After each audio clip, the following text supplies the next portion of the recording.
Can you talk a little bit about the reasons you decided to join Rice Management? And Sure. First, I just want to say thank you, Joe, and thanks to NAREE, and thanks to Ralph Bivens, wherever Ralph. There he is. Thank you, Ralph. The decision to move to Houston from New York City, it was February of 2019, and you've been in New York in February. Houston, on the other hand, is beautiful. And I was with my boss last night. I was joking and teasing her, saying, if you interviewed me in June or July, I don't think I would have taken this job. But February, man, Houston's really nice. So my wife and I and our kids had spent 17 years in New York City. We never thought we were living. We thought we were lifers. I loved my job at Heinz, loved my colleagues, loved my boss, loved New York City. Still love that city.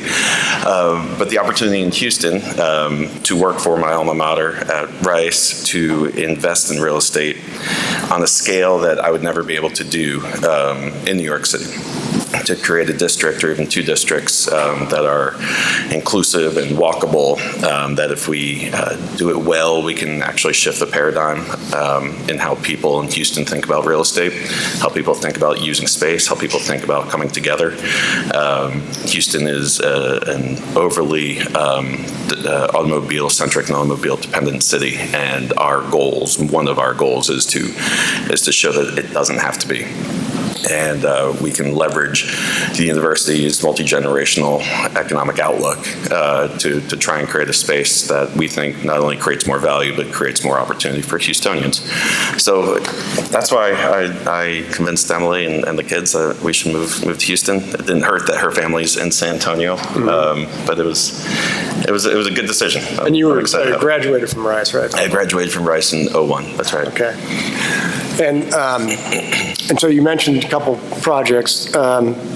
Maybe you can talk a little bit about Rice's goals there. One of the projects is the Ion District, is that right? That's right. They converted a big Sears, I guess, was that a warehouse or was it a... No, it was an actual store, yeah. You can talk a little bit about that project and how you're, like you said, trying to create a mixed-use environment that probably doesn't exist there. Yeah. So the genesis of the project is like so many things in this country. It comes out of Amazon's HQ2 search in 2017, 2018. Houston, though being the fourth largest city in America, was not shortlisted in Mr. Bezos' search for his new headquarters. And so that was a wake-up call to the city. I'm sure there were other wake-up calls. And the reasons why Amazon didn't decide to not include Houston in the short list were rather obvious, right? It's a great supplier of talent to other cities. It struggles to keep the homegrown talent in Houston. It does not have the diversity of urban spaces that Amazon wanted for its workforce. It didn't have the diversity of industries that Amazon wanted to be a part of.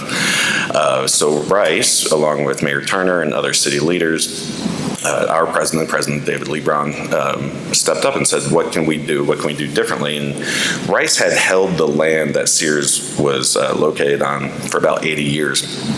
And the confluence of two events, right? Sears on the downcline and Amazon looking for a new headquarters allowed for Rice to say, we have a building, we have 16 acres of land, it is centrally located, it's on the light rail, it is 1.5 miles from the CBD and 1.5 miles from the Med Center, which is the second largest employment node in the city.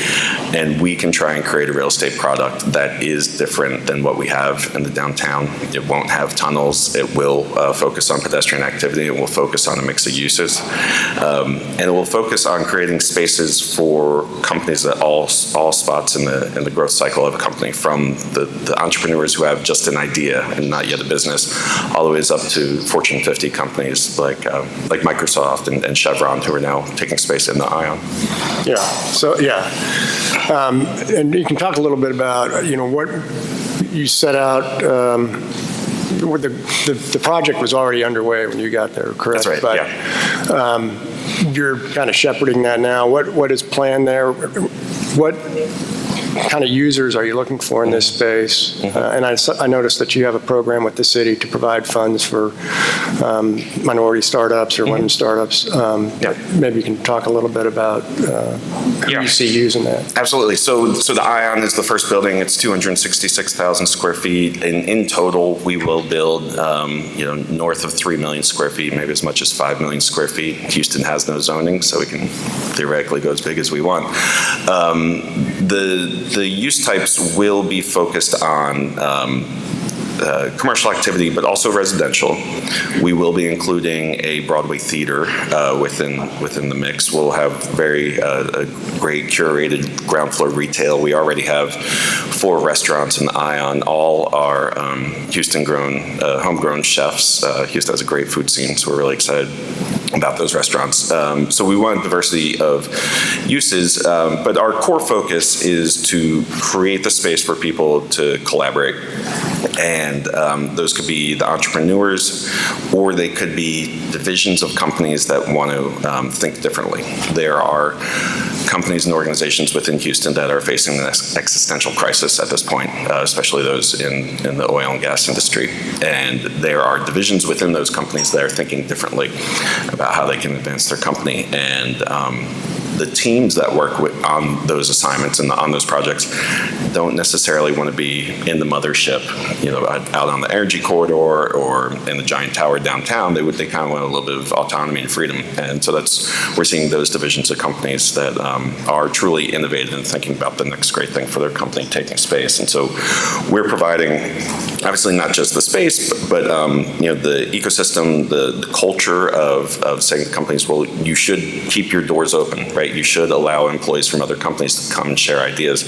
We're providing the amenities with a prototyping lab. We're going to have a carbon printer in there with all the machinery that I'm not allowed to use, and we're going to have we're fitting out right now an investor studio. And what that is a space that's purpose-built for investors from Houston, but also from the coasts, that when they come to the Ion, they can be far more efficient with their time as they investigate new investment opportunities. And so as we have startups within the Ion and startups throughout Houston, they can consolidate and come to the Ion as a central repository for thinking about investment opportunities. And what's the demand been for that type of space?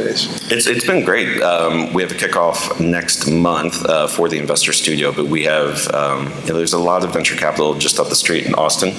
That capital is looking to Houston, and the West Coast venture capital is looking to Houston. A lot of that is looking into the healthcare sector, the med center, kind of at the bottom of the screen there, and also in alternative energies.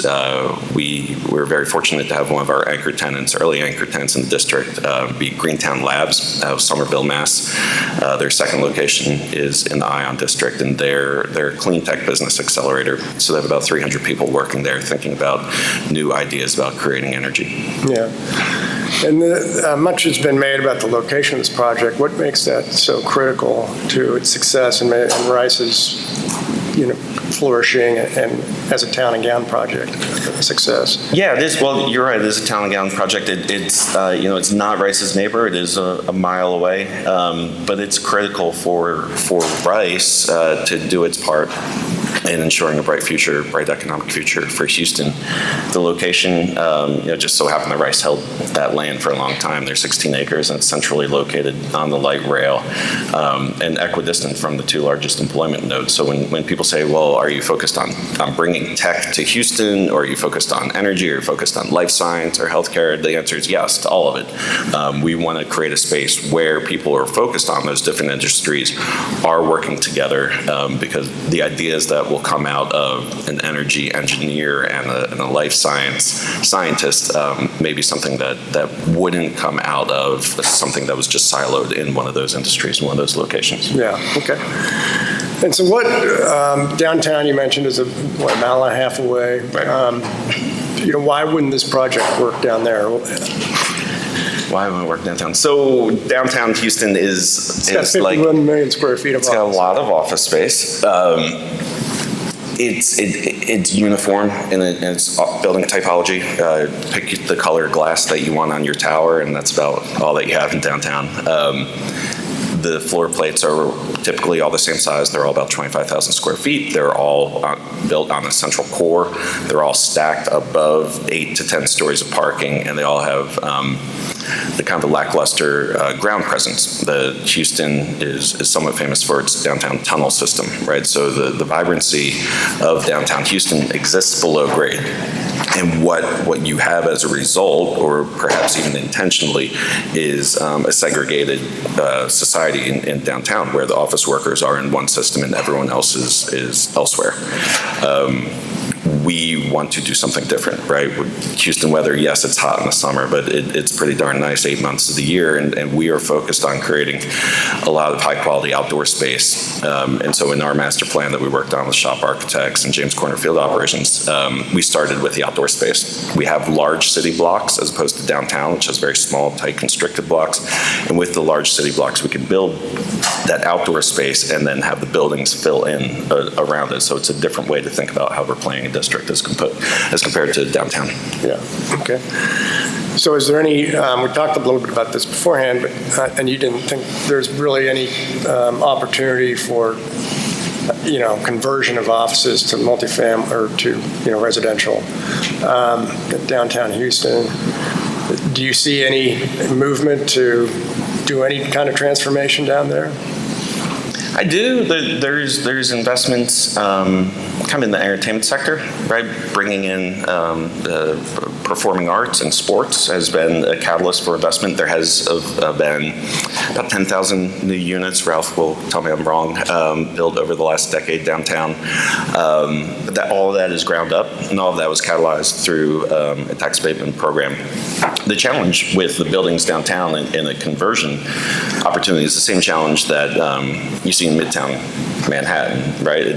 The residential conversion worked really well in downtown Manhattan because those are small floor plates built in the pre-war era, and the lease depths and the unit depths work for a residential unit in those smaller, skinnier pencil towers. They don't work when you have a 25, 30,000 square foot building floor plate. It is hard to make an efficient floor plate out of that when converting from office to residential. So I don't think we've seen much or any, I'm looking at the image, much or any conversion from commercial office, I would say post-war commercial office, which the vast majority of the office space is downtown, into residential.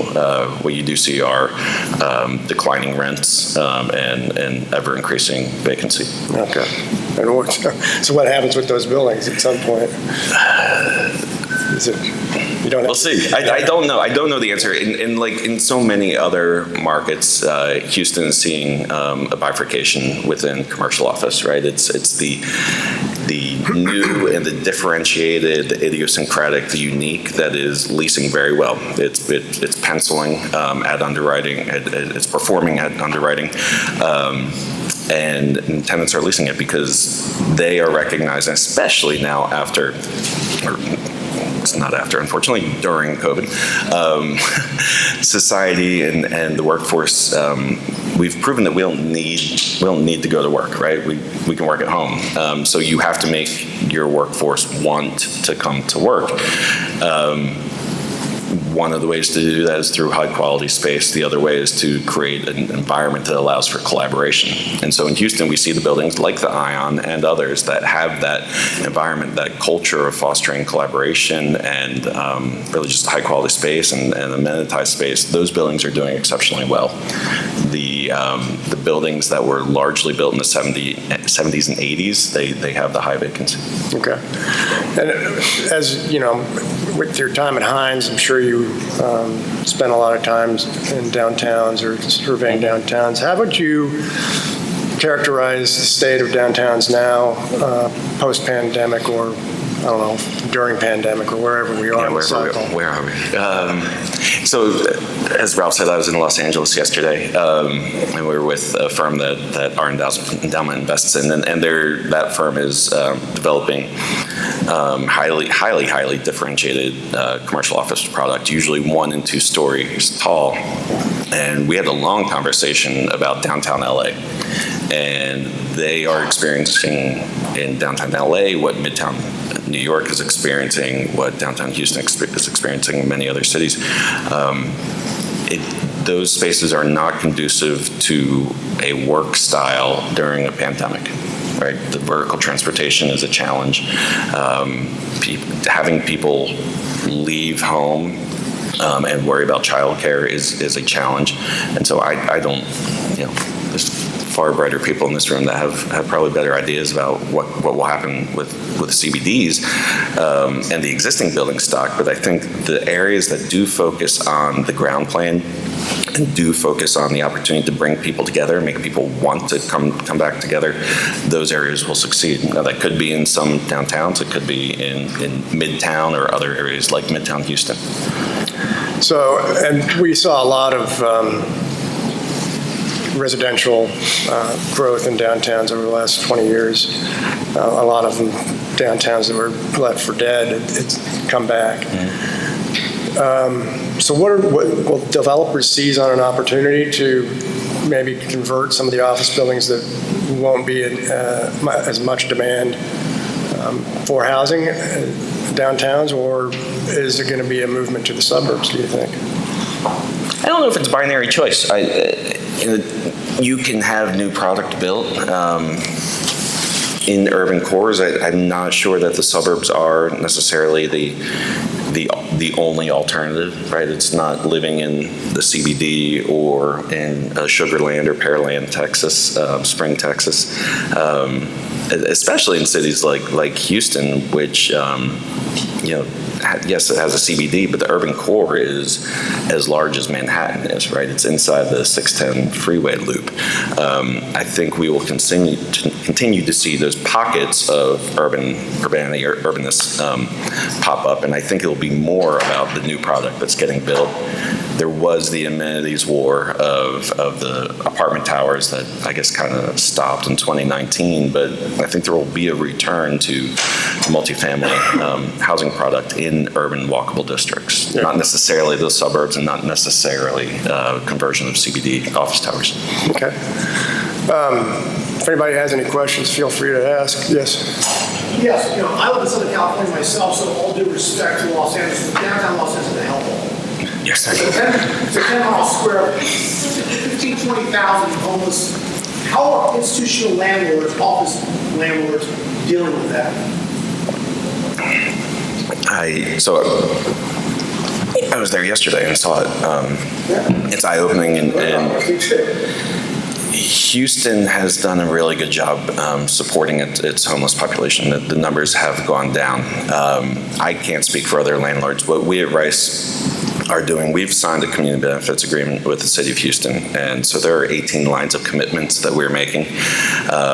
We at Rice can't solve all issues, can't even solve many issues, but we can support organizations that are addressing issues. And so one of the 18 commitments is focused very much on funding service providers who are addressing the most at-need homeless folks in the Midtown area. Houston is at a point where the folks that are on the streets are those high need cases, substantial mental health issues, physical health issues. We can help organizations that are addressing those issues. Other landlords should probably do the same. Business improvement districts should probably increase funding. That's probably the best way. I don't think you want to put an issue like that. Yeah, rent rates and occupancy as well. Earlier downtown cores, there's some occupancies and rates dropping across the CBD. Is that the main driver of it? Besides the COVID, I don't know. For us, in our investment in Midtown Houston, it has not been an issue. It was an issue. There was a homeless population in Midtown a few years ago. That population has been housed largely by the city. And so it has not impacted our ability to lease space in Midtown, but yes, I am sure it's impacting other buildings, especially in cities like San Francisco, where we see some serious issues, or Los Angeles. Yeah. How do you account for oil and gas cyclicality when you look at RFPs? And are you worried about terminal decline in that business? The second question, yes, absolutely, right? And frankly, it's that terminal decline that's why we're doing what we're doing, right? There's nothing that says that Houston won't be Gary, Indiana, Detroit, Akron, right? Too dependent on one industry. So that is why Rice, a university that can't leave Houston, you can't pick up a campus of 300 acres and move it to Santa Barbara, California, or wherever else you'd want to live. So we are absolutely focused on that. We're absolutely focused on creating a work culture and an office culture for companies that are thinking differently about energy. Houston has the talent. It definitely has the drive. And so, yes, we are trying to support a shift away from fossil fuels. There's a headline, I believe, in the Houston Chronicle, I believe today, maybe it was yesterday, it's all blur, was about effectively the guilt that college graduates have if they take a job in the oil and gas industry. And that's an issue, right? That's a big issue for Houston. And so we want to make sure that the bright 22-year-olds coming out of Rice and U of H and all the other great colleges in Houston aren't feeling guilty about the job that they take. 22-year-olds want to solve great problems. They want to heal the world. Let's make sure that they have jobs where they can do that. And look, companies in Houston, the big oil and gas companies, they're all thinking about that, right? They all recognize that it's a ticking clock right behind them. Chevron is a great example. They're a tenant within the ION, and it's Chevron Technology Ventures, and that's the arm of Chevron that's looking at investing in and cultivating new companies and new business lines that are not focused on fossil fuels. So yeah, the answer is yes. So you mentioned Rice has about 14% of the Rice management, and the endowment has about 14% committed to real estate, and it's a little bit high for endowments typically. What's the reason behind that, and what other projects are you looking to do, perhaps? Yeah. It is high. Our endowment is highly diversified, but we do have a slightly higher allocation in real estate and also in energy. The energy is because of alums have bequeathed mineral rights to the university, and the real estate is because the university is fortunate to have a lot of land holdings within Houston.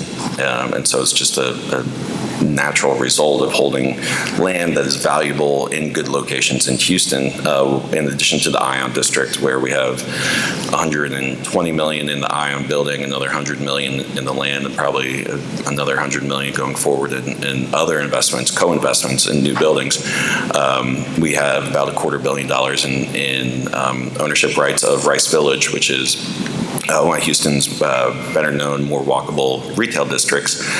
We have a long-term plan for that district as well to become, more mixed use, not just a retail destination, but a walkable urban district. Again, there's no zoning in Houston, so there's no reason that a one-story shopping district can't be, a few more stories taller, and there's value to capture up there in the sky above what we have there. So that's another focus for our team at Rice Management Company is what can we do at Rice Village to not only create value for returns for the university, but also to create an amenitized neighborhood that helps attract talent, both students and professors and researchers that want to come to Houston. We want to make sure that they can live a great life. Yeah. And I think when we talked, sorry, go ahead, Kerry. Oh, sure. Let's pick up on that point. What about commercial boulevards and boulevard revitalization? And I'm also from Southern California. We're spending a lot of time in California, as they are in Atlanta and other areas. The politics have shifted now, and densification is in many places focused on single-family neighborhoods and deregulating single-family. But it's a shame to me that we've lost this focus, especially with what's happening in the retail world, on revitalizing commercial boulevards. There are great plans on the table in Southern California and around the Bay Area for doing just that. I know it's so different in different cities and different markets, but what the impediments are, is it purely a matter of political will and zoning, or there just other things that we should be looking at relative to these essentially blighted retail strips that run through great areas that could be converted into mixed use? I would assume in other markets it is an entitlement challenge. It's obvious also retailers always want the best new space, right? They want higher ceilings, better systems, the appropriate lease depths, and some of those great retail strips just don't offer that space. And when you're dealing with larger chain retailers, they have their widget, and if their widget doesn't fit in that box, they're not going to do it. We're fortunate in Houston and at Rice that it is a bit of a destination place. We have, along with other landlords, curated a really good mix of unique retailers that can exist in the physical form and not just online. So shopping is still an experience. And so Rice Village is very much that experiential retail. We're also looking at the online retailers that are going to the brick and mortar, right? They start online, but then they realize they need the showrooms, and a lot of the showrooms are coming to Rice Village and other districts like that. So that's a phenomenon we've seen. And so Rice Village hasn't really had that challenge that you speak of that does exist and continues to exist all across the country in many downtowns. Yeah. You mentioned the sort of overexposure to real estate in the portfolio. Are there plans to sell off some of the equity, maybe these projects to other partner groups and capitalize some of those ambitions that way while also maybe reducing the overall exposure to real estate? I wouldn't call it an overexposure. For us, it's the right exposure because it's relative to other universities, and other universities don't have the land holdings that Rice has, right? So we very much intend to hold on to what we have as real estate investments very close to the university, because that has not just an economic impact on the university, it also has an impact on the recruitment opportunities for the university. So our investments have that secondary benefit of being an amenity for Rice. And so no, there isn't a need to recalibrate.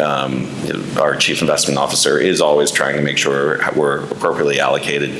Our venture capital portfolio is up 110% over the last 12 months, right? So that means that we've doubled its allocation by doing nothing. So we're going to need to reallocate a little bit there. But yeah, there is no long-term plan to divest in our real estate. If anything, we want to make sure that we retain as much control on the things that will have a secondary impact on the university. So you're the sole equity for the So for Rice Village, we are the sole equity, and for the Ion District at this time, we're the sole equity. We joke that the Ion is the investment that no sane investor would ever make if you didn't have 16 acres of land around it, right? But we will, with the next buildings, have co-investors. We'll probably have lead developers on the next buildings, and we will be a ground lessor and a co-investor. Because at that point we are bumping up against our kind of allocation ceiling if we were to build yet another Ion or 2 or 3 more Ions. We also want to leverage the capacity of world-class developers. So we are actually out to market right now with a request for proposals to developers to build the next 3 buildings. And we have said in that RFP, let's take advantage of the flexibility of Houston's lack of zoning, and the university wants, of course, more commercial office space, some space that will foster innovation and collaboration. We're going to have some theater presence in that new space, and we want more retail and residential. We want bodies in the neighborhood at nighttime.